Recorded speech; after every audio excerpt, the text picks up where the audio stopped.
күйеуімді күтіп осылай мәз болып отырамын ғой, ақ сезімді ойнатып. Сөйтсем күйеуімнен осындай смс келіп тұр: мен бүгін кешігіп барамын, тамақты өздері мені күтпей жей беріңдер деп. Содан телефон лақтырып жібердім, ашуланып қалдым. Сөйтсем кеш келсе де осындай тәттісін алып келген ғой маған, ұмытпай.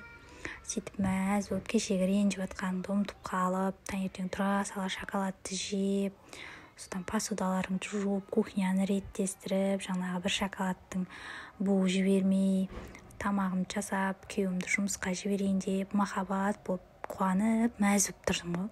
Сіздер де сондайсыздар ма? Алданып қаласыздар ма бір шоколадқа?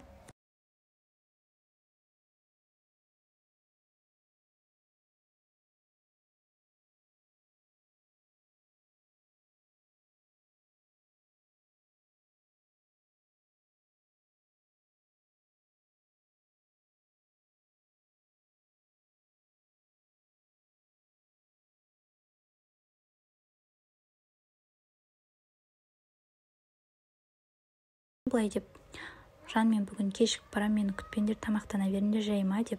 Сосын туф деп телефон лақтырып жібердім де ренжіп қалдым.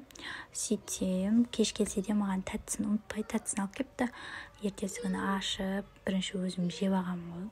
Күшті, дәмі күшті екен, орехпен. Сөйтіп мәз болып посудаларымды жуып алдым, жестіріп, тазалап. Содан кейін күйеуім ночқа кетеді, тамақтарын салып, кәдімгідей мәз болып, махаббат болып жүрсің ғой. Мен сияқты бір шоколадқа алданып қалатын келіншектер барсыздар ма негізі?